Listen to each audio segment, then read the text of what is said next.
कृपा कटाक्षाची या किरणे, मोह समुद्राचे आटणे, घडे जये त्या श्रीकृष्णे, वंदू तया ते. मूकं करोति वाचालं, पंगुं लंघयते गिरिं, यत्कृपातमहं वन्दे परमानन्दमाधवम्. श्रुतिस्मृतिपुराणानाम् आलयं करुणालयं, नमामि भगवत्पादं शङ्करं लोकशङ्करम्. शङ्करं शङ्कराचार्यं केशवं बादरायणं, सूत्रभाष्यकृतौ वन्दे भगवन्तौ पुनः पुनः. सर्ववेदान्तसिद्धान्त गोचरन्तमगोचरं, गोविन्दं परमानन्दं सद्गुरुं प्रणतोऽस्म्यहम्. हरि ओम तत्सत. गेल्या वेळी आपलं 225 पर्यंत झालेले होते श्लोक. त्याच्यात ब्रह्माचा लक्षण, ब्रह्माचा विचार हे चाललेलं आहे आता. म्हणजे जेव्हा पंचकोशांचा निराश का करायचा, तर ह्या ब्रह्माच्या प्राप्तीसाठी. ब्रह्म कशाला हवाय आपल्याला, काय गरज आहे, ते कसं आहे ते सांगितलं. तद्रूप झाल्यानंतर आपलं कल्याण कसं होतं ते सांगितलं त्यांनी. की ब्रह्म संपद्यते बुधई, हे बरोबर आहे. ब्रह्म अशा जे ज्ञानी होतात तर ते ब्रह्मरूप होतात. पण मग ब्रह्म झाल्यानंतर पुढे काय होतं, तर ब्रह्मभूतस्तु संस्कृत्यै विद्वान नावर्तते पुनः, विज्ञातव्य मतः सम्यक ब्रह्मा भिन्नत्वमात्मना. म्हणजे ब्रह्मस्वरूप जेव्हा तो होतो, ब्रह्मस्वरूप एकदा होऊन चालत नाही, कायम ब्रह्मरूप व्हायला लागतं. कायम ब्रह्मरूप म्हणजे तो आणि ब्रह्म याच्यात फरक उरत नाही. पुन्हा पुन्हा तो मी देह अशा देहबुद्धीवरती येत नाही. देहबुद्धी ते आत्मबुद्धी करावी म्हणून जे सांगितलेलं आहे, ती आत्मबुद्धी परमनंट असते, ज्याला अपरिवर्तनीय अशी म्हणतात. तर ते ब्रह्मभूत होणं आहे. तोपर्यंत क्षणभर ब्रह्मभूत होणं, क्षणभर अनुभव येऊ शकतो. ग्लिम्सेस येतात. ग्लिम्सेस कित्येक वर्ष आधी येतात ब्रह्मभूत होण्याच्या. हळूहळू हळूहळू ती काय म्हणूया आपण, तो अनुभव दृढ व्हायला लागतो. आणि दृढ होतो म्हणजे जगाचा बाध होतो. म्हणजे जग कसं आहे की मी नक्की कोण आहे ह्याचं ज्ञान आतमध्ये रुजतं, पक्क रुजतं, त्याचा अनुभव असतो. असा इतका तो अनुभव सहज होतो की वेगळं काही असू आपण अशी शंका सुद्धा येत नाही, इतका तो दृढ होऊन जातो. हा आता ब्रह्मभूत झाला म्हणजे ब्रह्मीभूत म्हणजे जेव्हा जीवनमुक्त देहत्याग करतो तेव्हा त्याला ब्रह्मीभूत असं म्हणतात. तसा ब्रह्मीभूत नाही, हा ब्रह्मभूत झालेला आहे, ब्रह्मच झालेला आहे. आणखीन असा जेव्हा होतो विद्वान, म्हणजे जो जाणतो हे खरा ब्रह्मभूत होतो, पूर्णपणे ज्ञानी जो आहे तो परत ह्या संस्कृतीमध्ये न आवर्तते, पुन्हा पुन्हा या चक्रात फिरत नाही. संसार चक्र जे संसरती, जे सारखं सरत जातं, जे सारखं पुढे पुढे जात जातं, तर त्याला संसार म्हणतात, संस्कृती म्हणतात. दोन्हीचा व्युत्पत्ती तीच आहे की संसरते, पुढे पुढे सरकत जात. आपल्याला माहितीये की हे सरकत जाणं अखंड चाललेलं आहे. मी आत्ता वर्तमान काळ म्हणतेय, वर्तमान हे म्हणता म्हणता क्षण पुढे पुढे चाललाय. वर्तमान म्हणताना तो क्षण सुटलेला असतो. म्हणजे वर्तमानात जगा म्हणून जेव्हा सांगतात किंवा दृष्टीसृष्टीवाद म्हणून जेव्हा सांगतात, तर त्यावेळे त्या क्षणाला जे दिसतंय तेवढंच फक्त आपण विचार करायचा मागला पुढला विचार सोडायचा, हा त्याचा अर्थ होतो.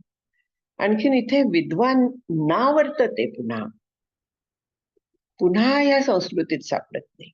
आपण देहाचा विचार केला, जगाचा विचार केला, बदलत जात आहे. वर्तमान जसा काळ बदलतो तसं आपलं देहाचं सुद्धा पूर्णपणे बदल होतात.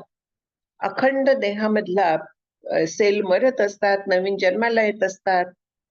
सृष्टीमधले कण सगळे बदलत असतात. फिजिक्सचा ज्यांचा अभ्यास आहे त्यांना माहिती आहे की एनर्जी आणखीन मॅटर अखंड इंटरचेंजिंग चाललेलं असतं. एका क्षणी जो इलेक्ट्रॉन म्हणून एका जागी असतो तो दुसऱ्या क्षणी तिथे नसतो. तो कुठे असेल सांगता येत नाही, त्याला अनिर्वचनीय म्हणतात.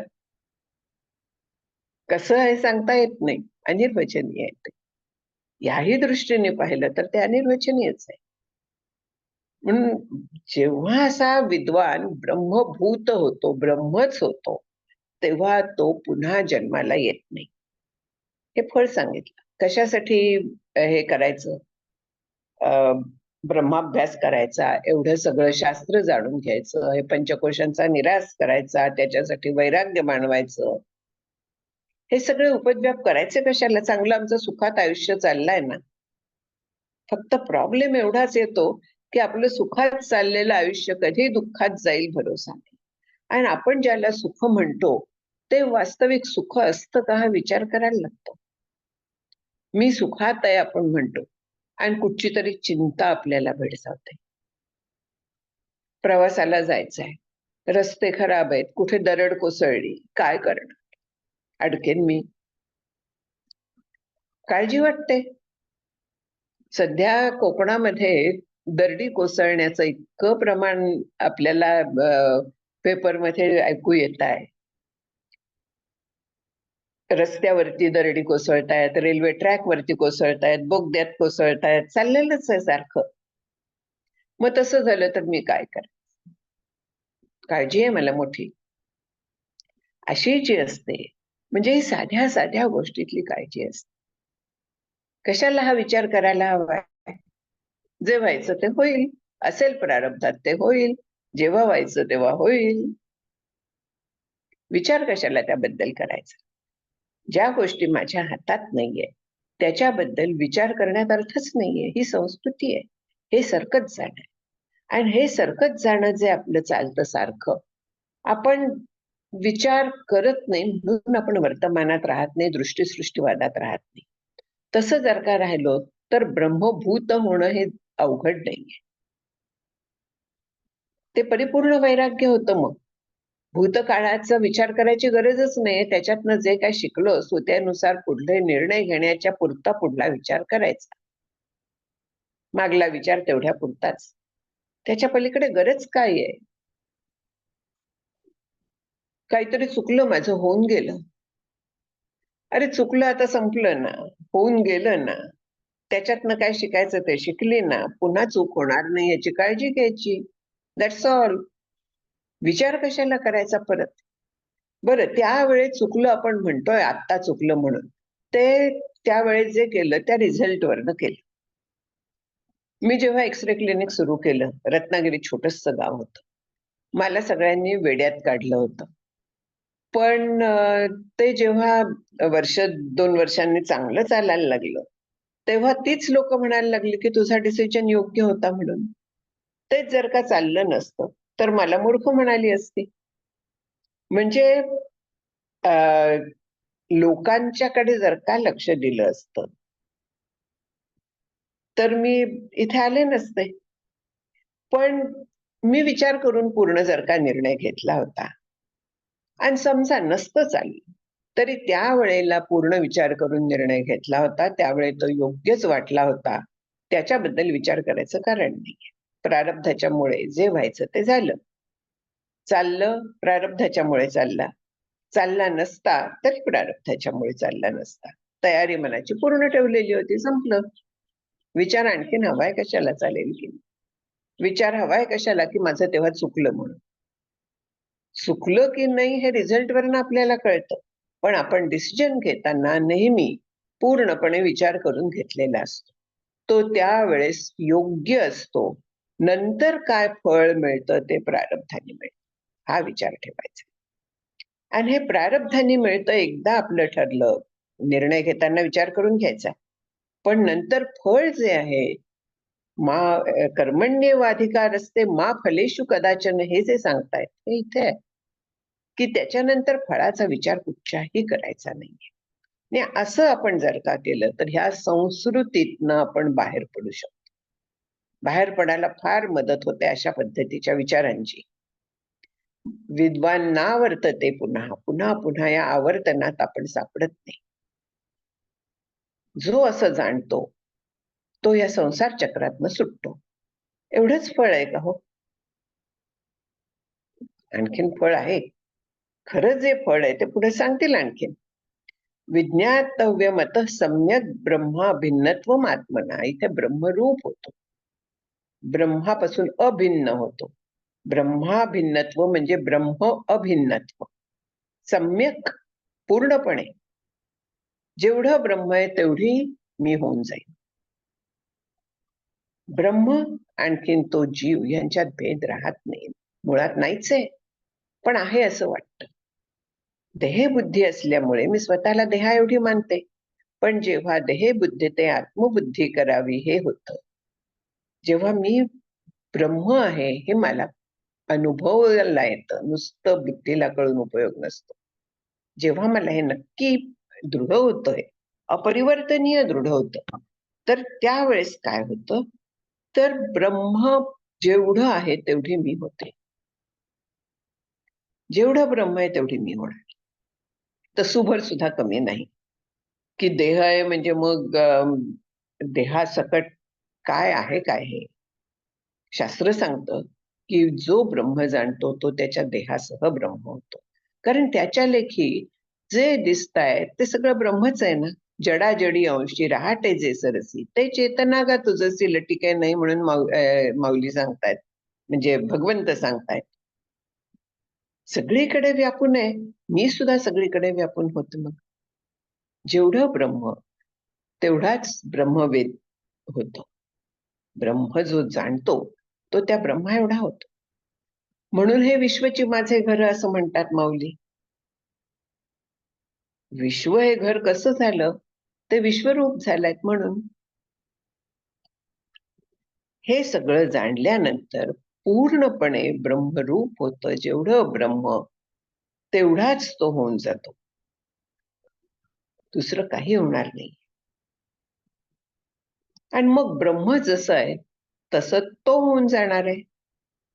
तो ब्रह्मरूप पूर्ण झाला, ब्रह्मापेक्षा वेगळं नाही असं जेव्हा कळलं, तर तेव्हा जेवढं ब्रह्म तेवढाच तो होणार ना. जसं ब्रह्म तसाच तो होणार, त्याच्या पलीकडे कसं वेगळं होणार. जेव्हा एखादा ओहोळ समुद्राला मिळतो, नदीत मिळतो, तेव्हा तो नदीरूप होतो. वेगळा करता येत नाही तो. नदी समुद्राला मिळाली, वेगळी दाखवता येईल का? आज शिरताना थोडं अंतर दाखवता येईल, साधकावस्था म्हणूया आपण, पण त्याच्यानंतर ती समुद्र रूपच होऊन जाते. काहीही भेद राहत नाही. जेवढा समुद्र तेवढीच ती होते त्याच्यात शिरलेलं. पण समुद्रात मिळायच्या आधी ती वेगळी राहते. तसं ह्याच्या बाबतीत होत नाही. तो पूर्ण ब्रह्मरूपच होतो. त्याच्या मागे वगैरे असं काही राहत नाही. मग समर्थांनी हे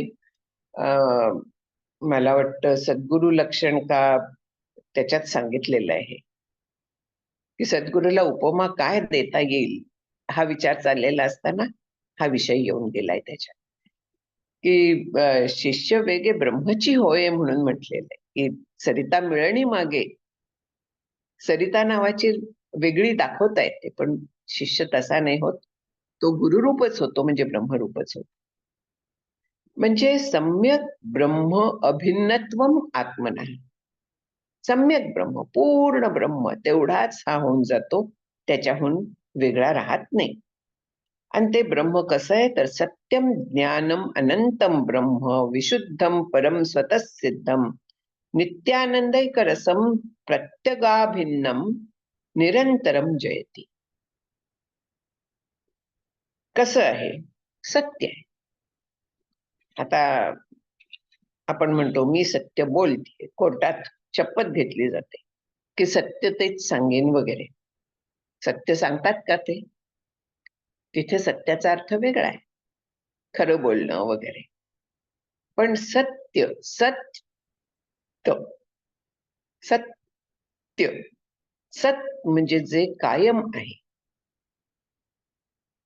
त्याचं अस्तित्व नाही असं कधीही नाही. ते नित्य आहे. नित्य आहे म्हणून अजर, अमर, अज वगैरे आहे. जे नित्य पदार्थ आहे तर त्याला जन्म असेल का? आहेच तो, मग त्याला जन्म कुठनं? जो जन्मला नाही त्याला जरा येणार आहे का? कुठला तरी विकार त्याला येणार आहे का?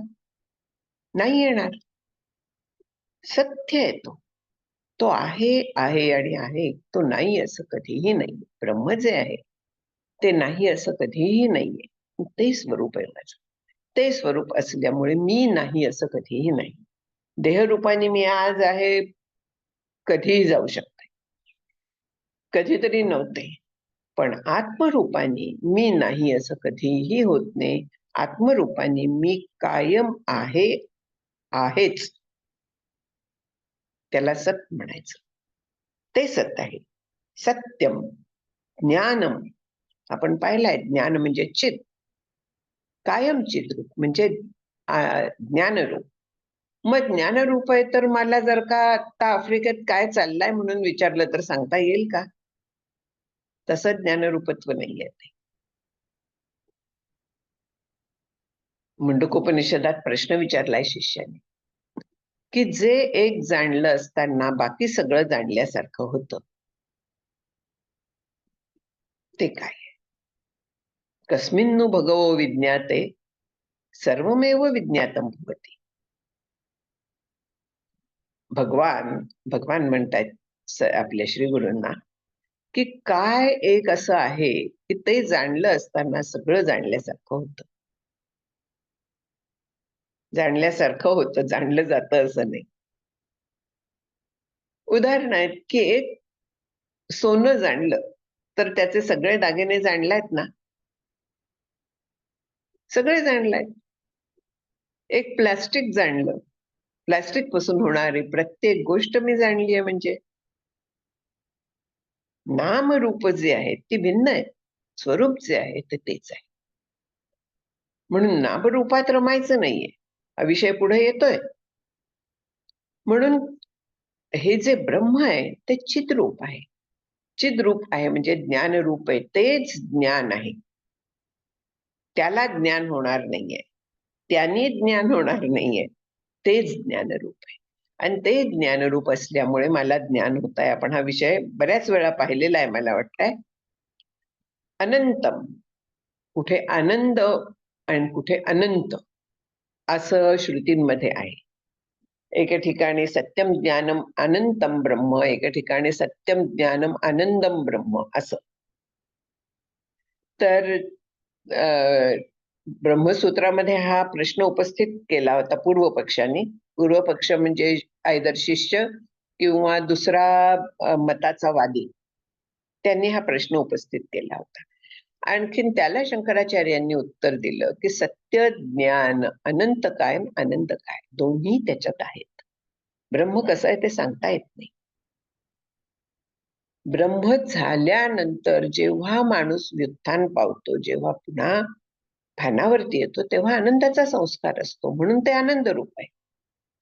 आणि ते नाही अशी जागाच नाहीये, संपूर्ण तेच व्यापून आहे, म्हणून तेच अनंत पण आहे. अनंत, ज्याला अंत नाहीये.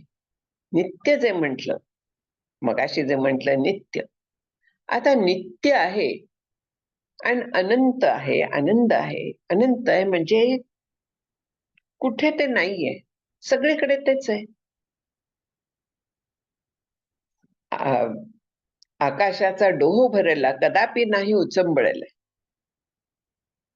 आकाश जसं सगळीकडे व्यापून आहे, त्याला इकडे तिकडे सरकायला, त्याच्यात लाटा यायला वगैरे जागाच नाहीये काही. ब्रह्म आकाशाला व्यापून आहे, इतकं सूक्ष्म, इतकं व्यापक आहे. पंचदशीत 1.1 कमी अशा पद्धतीने सृष्टीची निर्मिती सांगितली. ब्रह्म व्यापक आहे, प्रचंड व्यापक आहे. माया त्याच्या काही अंशावरती आहे. मायेहून 1 कमी मायेचा जेवढा व्याप आहे त्याच्या आकाश तत्व आहे. त्याच्याहून 1 कमी वायू तत्व आहे. त्याच्याहून 1 कमी अग्नितत्व आहे. त्याच्याहून जलतत्व आहे. आणि त्याहून 1 कमी पृथ्वी तत्व आहे. पृथ्वी म्हणजे आपली पृथ्वी नाही, संपूर्ण ब्रह्मांडात जे जड आणखीन असं आहे. जड म्हणजे सगळंच जड आहे, पण जे कठीण पृथ्वीचे जे गुणधर्म आहेत ते जिथे आहेत ती सगळे पृथ्वी तत्व आहे. म्हणजे ब्रह्मांडांची व्याप्ती केवढी आहे शास्त्रज्ञांना अजून माहित नाहीये. नवीन नवीन आकाशगंगा शोधल्या जात आहेत. एका आकाशगंगेत अगणित तारे आहेत. त्या ताऱ्यांच्या भोवती अगणित ग्रह आहेत. समर्थ म्हणतात तसं की विचार करायला लागलं तर मनाचं फडकं होतं, म्हणजे चिंध्या होऊन जातात. कारण गवसणी घालताच येत नाही, बुद्धीला गवसणी घालता येत नाही, असं ते अनंत आहे. ते अनंत शब्द वापरला. इतका वेळ आनंद होता, इथे अनंत आहे, अनंत आहे, इन्फिनिट आपल्या ह्याच्यात. पण इन्फिनिटीला देखील कुठेतरी एंड आहे असं वाटायला लागतं. इथे एंड नाहीये. पूर्वी हे होतं ना की पृथ्वी चौकोनी आहे, सपाट आहे, आणखीन त्याच्या कडेला गेलं की आपण खाली पडू म्हणून. पृथ्वी गोल आहे हे आपल्या पूर्वजांना पहिल्या फार फार फार काळ माहिती होतं. तो आपला मुद्दा नाहीये. पण ब्रह्म अनंत आहे. ज्याच्यात ही पृथ्वी आहे ते ब्रह्म अनंत आहे. पृथ्वी ब्रह्मरूप आहे. पृथ्वीवरचे सगळे जीव ब्रह्मरूप आहेत. अनंत आहे, व्यापक आहे. किती व्यापक आहे? बस व्यापक आहे. आकाशापेक्षा व्यापक आहे. त्याला उपमा काय देणं शक्य आहे? कारण दुसरं काही नाहीच आहे तिथे. सत्यम ज्ञानम अनंतम ब्रह्म असं ते आहे. आणखीन जेवढं ब्रह्म तेवढी मी होणार आहे. म्हणजे डिसइंटिग्रेट होऊन तेवढी होणार आहे का? तसं अजिबात नाहीये. दृष्टी तशी होते. सगळीकडे एक ईश्वर तत्व म्हणा, ब्रह्मतत्व म्हणा, तेच आहे अशी इतकी खात्री होऊन जाते की कोणीही काहीही बोललं म्हणा, काहीही घटना घडली तरी त्याच्याकडे अलिप्तपणे पाहायला जातं. आपल्या आनंदात कायम राहायला. हे खरं फळ आहे ब्रह्मज्ञानाचं. परत जन्माला न येणं हे आपल्याला सांगण्यापुरतं म्हणूया किंवा बाय प्रॉडक्ट म्हणूया. खरा जो आहे तो आनंद रूप होणं आहे. पूर्णपणे भीती नाही, काही नाही, सुखी समाधानी. आपल्या ह्याच्यात असं आयुष्य होत नाही. आपल्या जीवनात कितीही जरी मी सुखी आहे म्हटलं तरी देखील कुठचं तरी दुःख असतं. कधी कुठेतरी अपमान झालेला असतो, कधी कुठेतरी कोणी रागावलेलं असतं. लहानपणापासूनच आहे हो, आज सुद्धा होईल. मला जे ड्यू मान आहे तो मला जर का मिळाला नाही असं मला वाटत असलं, कोणी कोणाला किती मान द्यावा तो त्यांच्यावरती अवलंबून आहे. मी स्वतःबद्दल काहीतरी कल्पना करून घेतल्या आणि जर का तसं म्हणायला लागले तर याचा अर्थ मी देहा एवढी आहे, मी स्वतःला वेगळी समजते. जो ब्रह्मरूप झालेला आहे त्याला हा प्रश्नच येत नाही काही. कारण समोरचाही ब्रह्म आहे, मी ब्रह्म आहे, जग ब्रह्म आहे. बस आनंद रूपता आहे, दुसरं तिथे काहीही नाही. सुलभा काही बोलतेस? सॉरी, मला कोणीतरी बोललं असं वाटलं. सत्यम ज्ञानम अनंतम ब्रह्म विशुद्धम, पूर्णपणे शुद्ध. म्हणजे काय आहे? शुद्ध म्हणजे काय? ज्याच्यात कुठलाही मळ नाही. मळ नाही म्हणजे काय? भेसळ नाही. आपण पाहिली भेसळ कसली कसली असते. मी देह या विचाराची भेसळ आहे. काम, क्रोध, लोभ सगळे भेसळ आहे. त्रिगुण भेसळ आहे. ब्रह्म सोडून जे काय आहे ते सगळं भेसळ आहे. कारण त्याला अस्तित्व नाहीये मुळात. पण तरी देखील तेच खरं मी समजून चालतीये. ह्याला अन्योन्याध्यास, अन्य अध्यास, अन्योन्याध्यास असं म्हणतात. म्हणजे काय? एकाचा दुसऱ्यावरती, दुसऱ्याचा पहिल्यावरती असा अध्यास होतो. म्हणजे काय? वास्तविक ब्रह्म आहे. जग म्हणा किंवा सगळी ही सृष्टी जी दिसते किंवा माझा देह मुख्य, त्याला भासमान अस्तित्व आहे. पण तरी देखील तेच सत्य असं वाटतं, कारण ब्रह्माच्या सत्यत्वाचा भ्रम या देहावरती होतो, या जगावरती होतो. आणखीन मला ब्रह्म नाहीच असं वाटतं, कारण ते दिसत नाही म्हणजे नसलं पाहिजे. म्हणजे जे माझा काल्पनिक जगाचं हे जे अस्तित्व आहे, कल्पनेची सृष्टी झाली म्हणून म्हटलेलं आहे. ही जी सगळी सृष्टी जी अध्यासिक म्हणून म्हटलेलं आहे, भासमान म्हटलेलं आहे शास्त्रात. क्लास बिट्टू, कोणाचं तरी म्यूट केलेलं नाहीये, प्लीज करता, म्हणजे जरा मोठ्यांदा आवाज आला.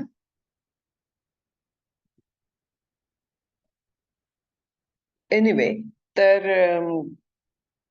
ही जी सगळी सृष्टी आहे, मी काय म्हणत होते आठवेल.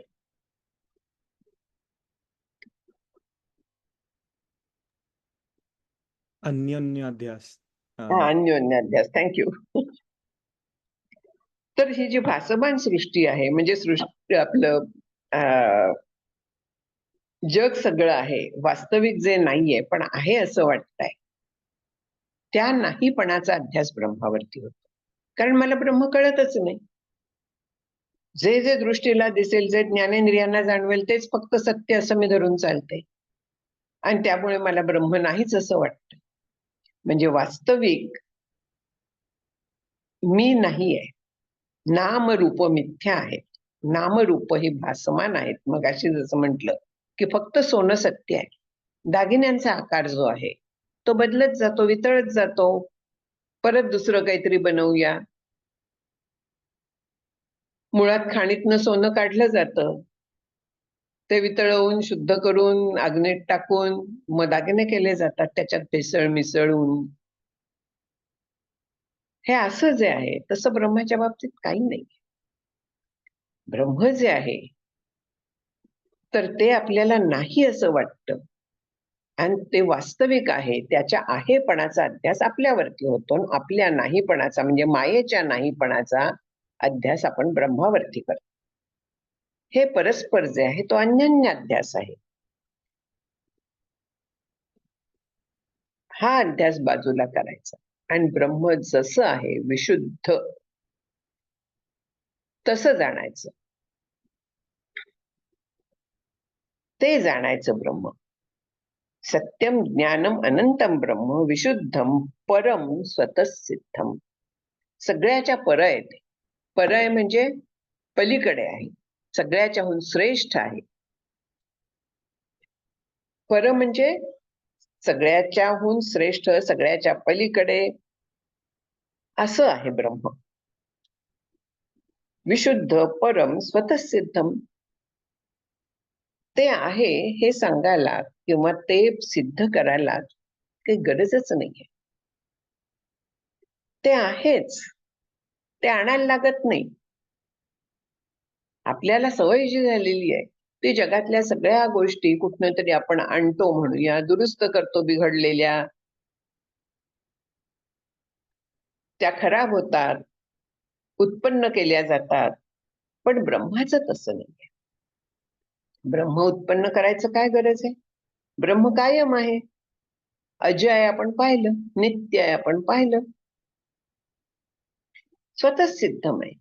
त्याचं ज्ञान वेगळेपणाने होत नाही, त्याला स्वयंप्रकाश म्हणतात. ते होऊन ज्ञान होणं, ते स्वतः सिद्धम आहे. ते आहेच. ब्रह्म असतची असे, माया दिसे आणि नासे. ब्रह्म आहेच, कायम आहे, स्वतः सिद्धम आहे. ते नाही असा क्षणच नाही. गीतेतल्या जाऊन दे, श्लोक आता आठवत नाहीये. ते नित्यानंदईक रसम आहे, म्हणजे नित्य आनंद एक रसम. फक्त एकच तिथे रस आहे. नवरस वगैरे आपल्याला माहिती आहेत, षड्रस आपल्याला माहिती आहे. नवरस साहित्यातले असतात. काय हास्य, करुणा, बिभत्स, शृंगार वगैरे हे सगळे नवरस आहेत. आपल्याला षड्रस माहिती आहेत अन्नाच्या ह्याच्यातले, आम्ल, तिक्त वगैरे, म्हणजे गोड, आंबट, तुरट, खारट, तिखट वगैरे. हे असले रस जे आहेत ते रस नाहीयेत, तोच रस आहे. रसो वै सहा, सगळ्याच सारभूत, सगळ्याचा रस तो आहे. उसाचं सार काय आहे हो? त्याचा रस ना. तसं सगळ्या जगाचं जे सार आहे तर ते ब्रह्म आहे, नित्यानंद एक रसम. आणि तो रस आनंद हा आहे. आनंद एक रस, आनंद एक मात्र, फक्त आनंद रूप आहे ते. आणि जगात केवळ आनंदाचा रस भरलेला आहे. म्हणजे जग हे उसाचं जर का आपण उदाहरण घेतलं तर ऊस पिळल्यानंतर जसा आनंद येतो तसा या जगाकडनं फक्त आनंद आहे. आणि म्हणून तुकाराम महाराज म्हणू शकले की आनंदाचे डोही आनंद तर, आनंदाची अंग आनंदाचे. हे ते म्हणाले कारण ब्रह्म जे आहे ते आनंदाईक रस, फक्त आनंद, फक्त आनंद, दुसरं काहीही नाही. असा आनंद असल्यामुळे जो ज्ञानी असतो तो नेहमी प्रसन्न चित्त असतो. कारण अमृताचा निर्झरू, प्रसवे जयाचा जठरू, तया क्षुधे तृषेचा आडतरू कधीच नव्हे. तैसे हृदय जय प्रसन्न होय, तरी दुःख कैचे के आहे.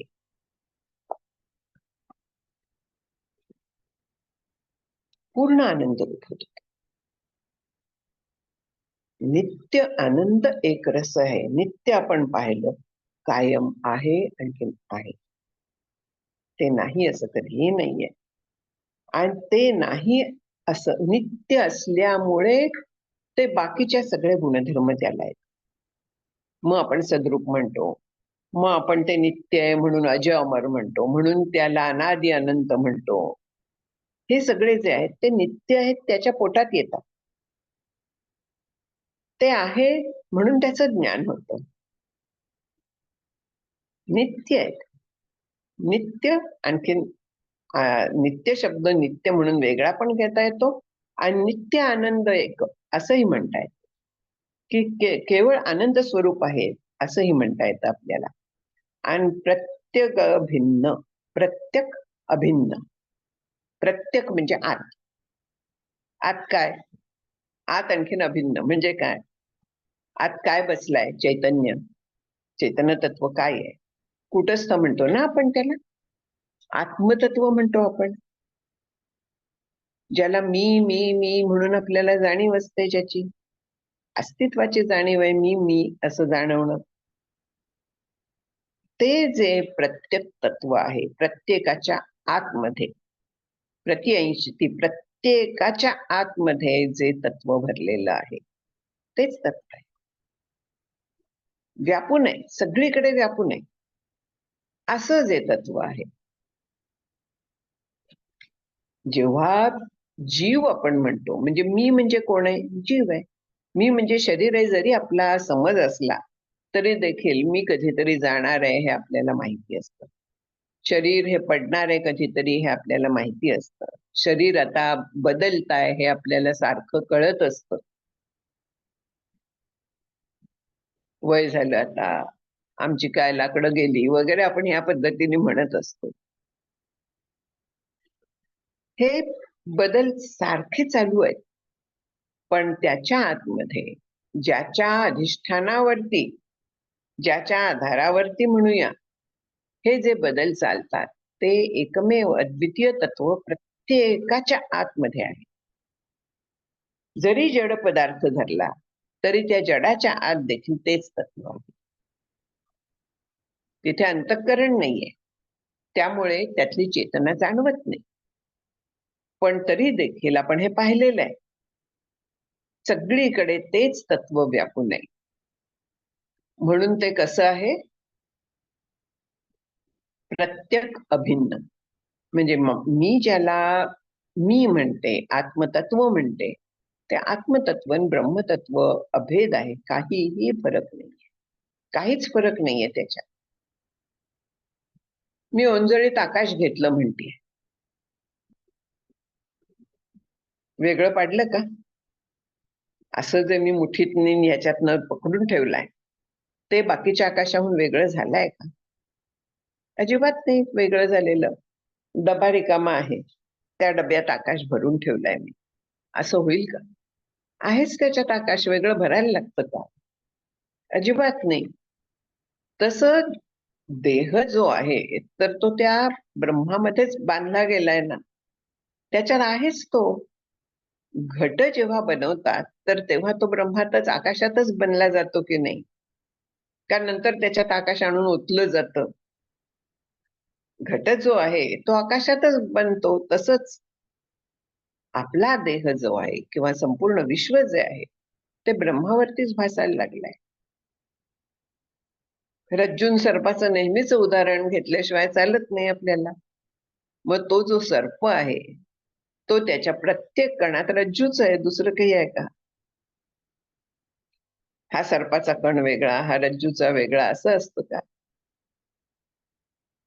त्याच्या कणाकणात केवळ रज्जू आहे, बाकी काही नाहीच आहे. तसं आपल्याही कणाकणात केवळ ब्रह्म, दुसरं काहीही नाही. प्रत्येकाच्या आत हे चैतन्य आहे, हे चेतन तत्व आहे, सच्चित आनंद रूप जे तत्व आहे ते आहे. म्हणून प्रत्येक अभिन्न ब्रह्म जे आहे ते माझ्या आत पण आहे, त्याच्याहून ते वेगळं नाही. निरंतरम जयती, निरंतर आहे ते. निरंतर म्हणजे काय आहे? जिथे अंतर नाही म्हणजे काय आहे? मध्ये कुठे पोकळी नाही असं म्हणता येईल, भेद नाहीये असं म्हणता येईल. इथे सुरू झाला, पायाशी संपला, तसा संपत नाही ब्रह्म. संपत म्हणून भेद असतो. मी इथे बसलीये, मागे कुशन आहे, इथे मला वाटतं टोक दिसतंय त्या कुशनचं, मी त्याला चिकटून बसलीये. पण तरी देखील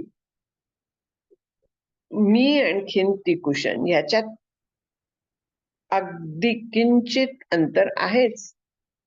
अंतर आहे म्हणून आमच्यात भेद आहे, भेद आहे म्हणून अंतर आहे. अगदी बोट जवळ पूर्णपणे चिकटवून धरली तरी देखील जर का प्रत्येक बोट वेगळं आहे तर ह्या दोन बोटात अगदी कळणार नाही इतकं थोडं का होईना अंतर आहेच. तिथे वेगळं भेद जिथे आहे तर तिथे अंतर आहे. अंतर आहे म्हणजे डिस्टन्स आहे. अगदी मायक्रॉन मध्ये मोजण्या इतका असेल पण डिस्टन्स आहे तो. तसं ब्रह्माच्या बाबतीत कुठेही भेद नाही, कारण ते एकमेव आहे, तिथे भेदच नाहीये. म्हणून आपण आतमधला जे ब्रह्म आहे त्याला आत्मा म्हणतो. वास्तविक आत्मतत्व म्हणून वेगळं नाहीये, ते ब्रह्मच आहे.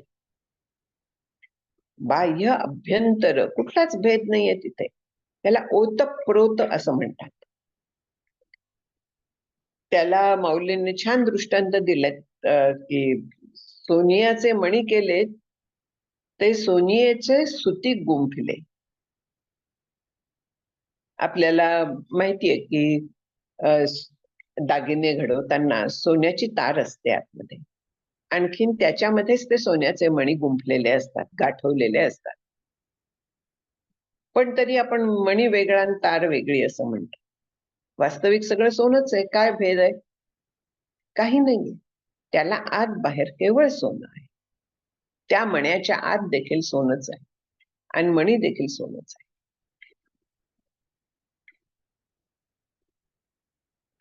पाण्याची लाट घेतली, हातात घ्यायला गेले, तरंग घेऊ जाता जलची येई हाता.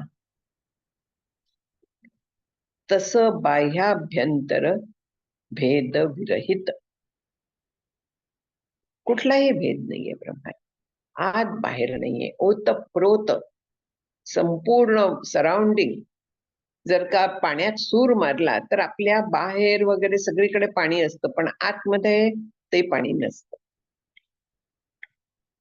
घट घेतला, पाण्यात बुडवला, त्याच्या आत बाहेर सगळीकडे पाणी आहे.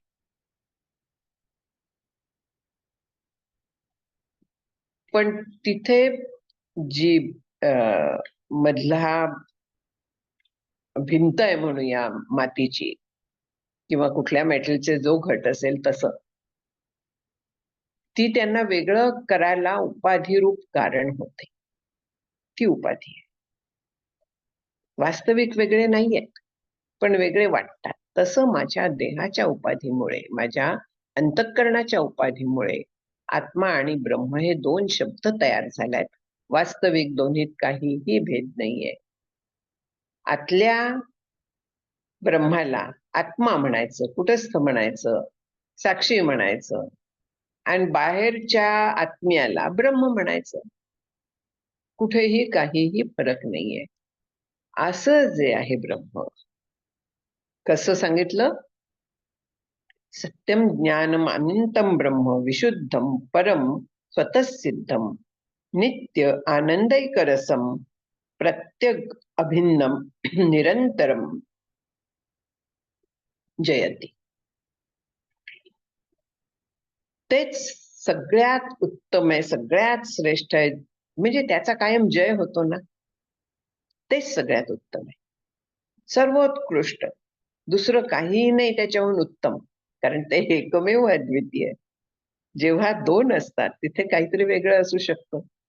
तिथे भय असेल, भेद असेल, अपपर असेल, तसं ब्रह्मात काही नाही. कारण तेच एकमेव आहे, सर्वोत्कृष्ट म्हणजे तेच आहे. जरी आपण जग आहे असं धरलं तरी देखील त्या सगळ्यात उत्तम जे आहे ते ब्रह्मच आहे. आणि हे ब्रह्म मी होते. सदिदम परमाद्वैतम स्वस्मादन्यस्य वस्तुनो भावात. तिथे अवग्रह आहे, वस्तुनो अभावात. न हि अन्यदस्ति किंचित सम्यक परमार्थ तत्वबोध दशायाम. म्हणजे काय आहे की माझ्याहून वेगळं ह्या जगात दुसरं काही नाहीच आहे. स्वतःहून भिन्न दुसरं काही नाहीये. मीची सकळ विस्तारलो भूमंडळी. म्हणून मला वाटतं आत्मारामात शिष्य त्याला जेव्हा अनुभव येतो तेव्हा आपल्या गुरूंना अनुभव वर्णन करतो की मीची सकळ विस्तारिलो भूमंडळी. म्हणजे हा जो मी सगळीकडे व्यापून आहे, कारण त्याला व्यापक तत्व तो आहे असा अनुभव आलेला असतो. म्हणून दुसरी काही वस्तू नाहीच आहे, मीच सगळीकडे आहे. असं असल्यामुळे मग षड्रिपू आपोआप गेले की नाही. मत्सर, हेवा, भय, जे जे भेदाच्यामुळे जाणवतात आपल्याला, ते सगळे विकार आपोआप जातात. याचा अर्थ असा की जोपर्यंत विकार आहे तोपर्यंत ब्रह्म होणे नाहीये. म्हणून विकार प्रयत्नपूर्वक आपल्याला घालवायचा, त्याला चित्तशुद्धी असं म्हणतात. आणि ही चित्तशुद्धी निष्काम कर्माने होते. जेव्हा आपण फळाची अपेक्षा करत नाही ना, तेव्हा आपोआप तुलना, हेवा सगळे जातात. जेव्हा आपण ईश्वराचा प्रारब्धाचा सिद्धांत स्वीकारतो, त्यावेळे हे सगळे जातात. म्हणजे इथपर्यंत पोचण्यासाठी काय करायचं हे आपल्यासाठी महत्वाचं आहे. आणि जर का ब्रह्म असं असेल, तिथपर्यंत जर का मला जायचं आहे, म्हणजे तद्रूप जर का मला व्हायचं आहे, तर मला त्या दिशेने प्रयत्न करायला माझ्या हातात काय आहे? मी आहे वास्तविक ब्रह्म, नित्यसिद्ध आहे, नित्य प्राप्त आहे. पण तरी पण हा अध्यास मला घालवायला हवा, ज्ञान करून घ्यायला हवं. आणि ते शाब्दिक ज्ञान नाही हो, प्रॉब्लेम तिथे आहे. शब्दांनी मला कळलं.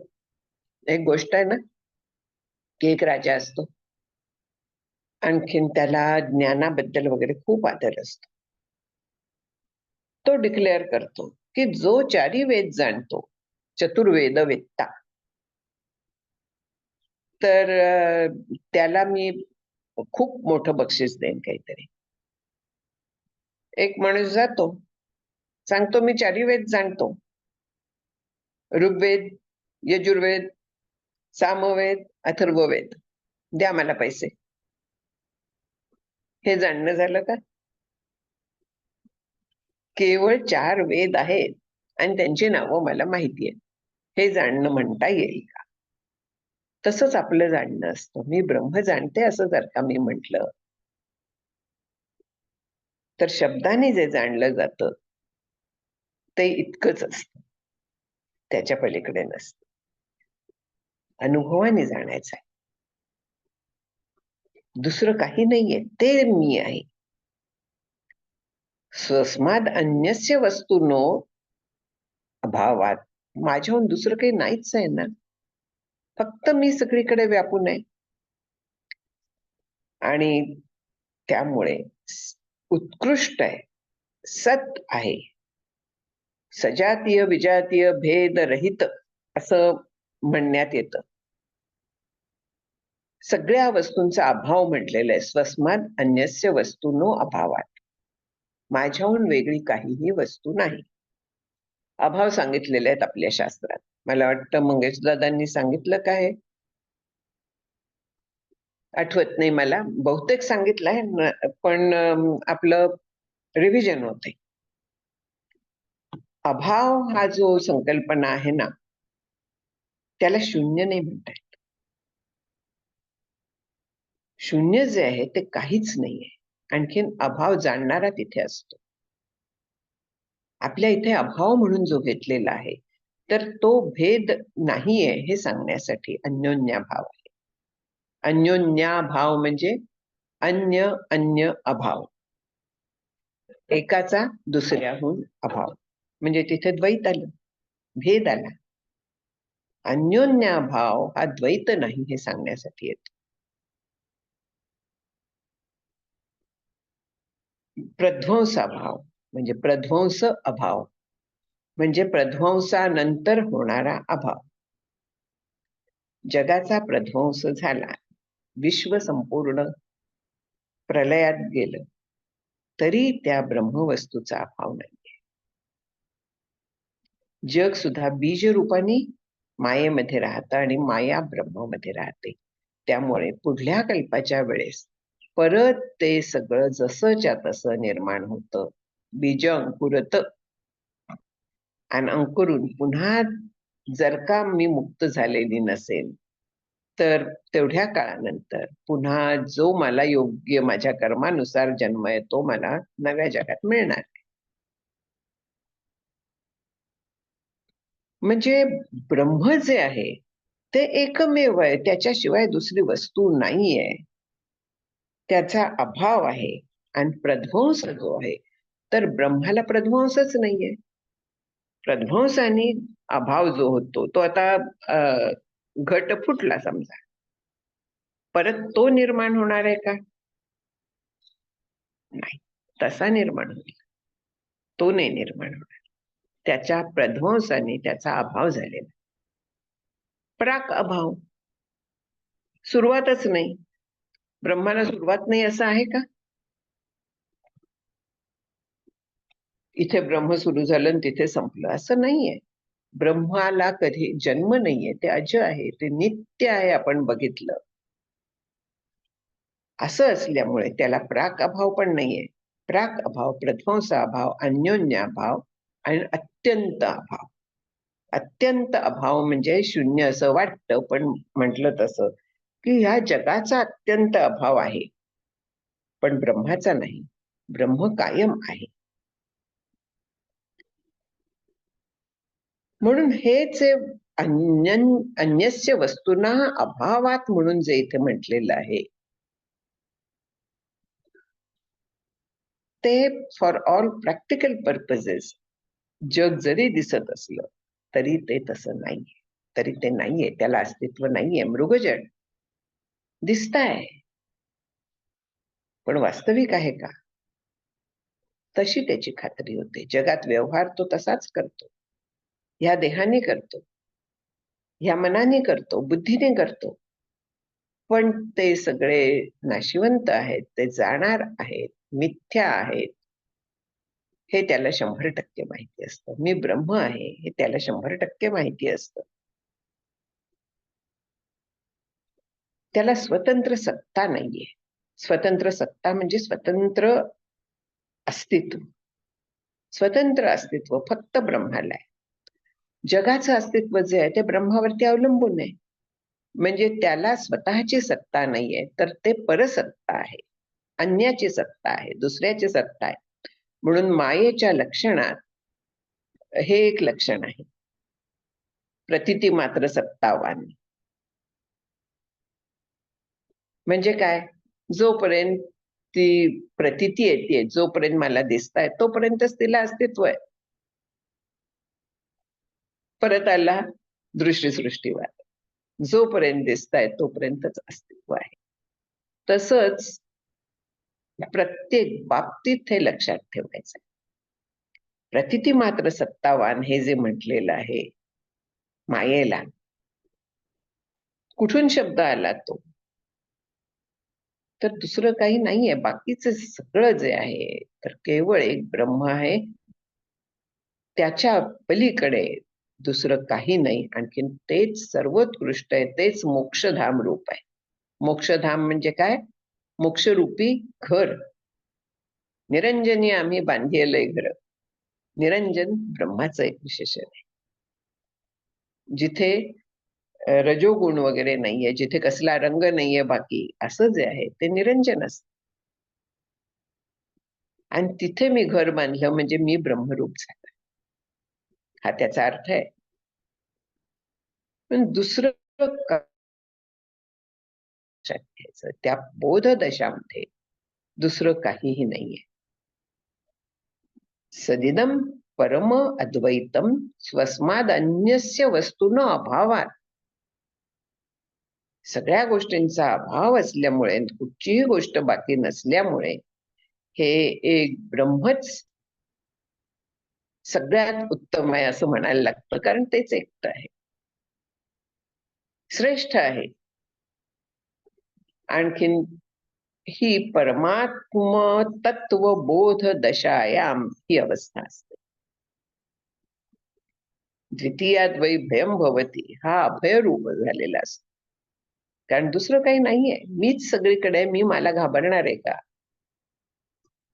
माझा मला मत्सर वाटणार आहे का? माझ्यावरती मी रागावणार आहे का?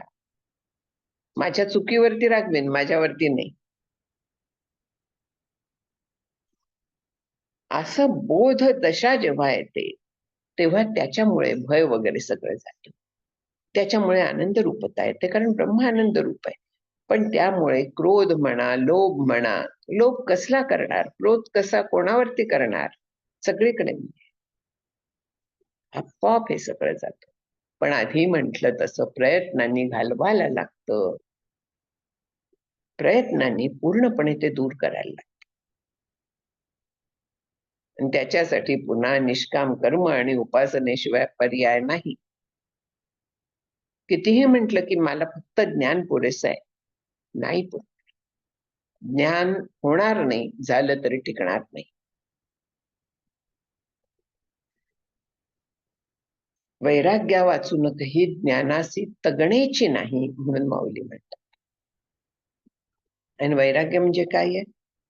कसलीही, आपल्याला माहितीये वैराग्य जे असेल समोर ते भोगायला काही अडचण नाहीये, पण अमुक हवं त्याच्यापासून माझं अडताय हा प्रकार नाही. ते खरं वैराग्य आहे. कसलीही इच्छा राहत नाही.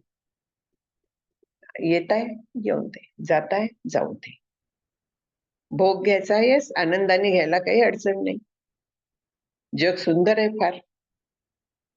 त्यातलं सौंदर्य बघायचं, त्याचा आनंद घ्यायचा, ते सौंदर्य ब्रह्माचं आहे हे जाणायचं, आनंदात राहायचं. पूर्णपणे आनंदात राहणं हे त्याच्यामुळे परमार्थ तत्वबोध दशायाम सार रूपात जगणं होतं, आनंदात जगणं होतं. आनंद हे या ब्रह्माचं सार आहे, तिथे त्याच्यात जगणं होतं त्याचं. हे आता 228 पर्यंत आपण आलेले आहोत.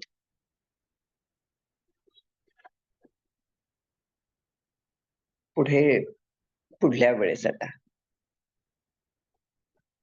हरिओम. गेल्या वेळेचा जो प्रश्न होता तर त्याचं मुद्दाम मी कालच पाठवलं, जरी सगळं हे बघून ठेवलं होतं आधी, पण काल पाठवलं तर ह्या दृष्टीने की गेल्या वेळेचा प्रश्न राहिला होता उत्तर द्यायचा, ते आठवण व्हावी म्हणून.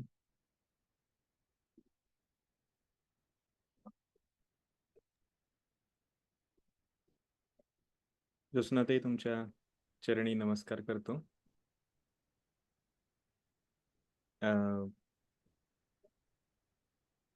इतरांना काही प्रश्न असतील तर प्रश्नोत्तर घ्यायची आहेत का? हो, घ्या ना.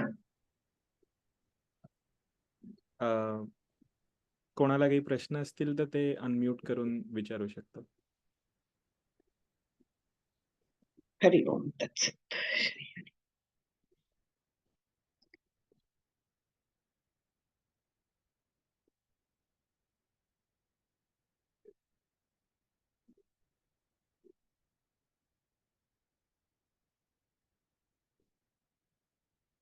बरीचशी उजळणीच होती आज.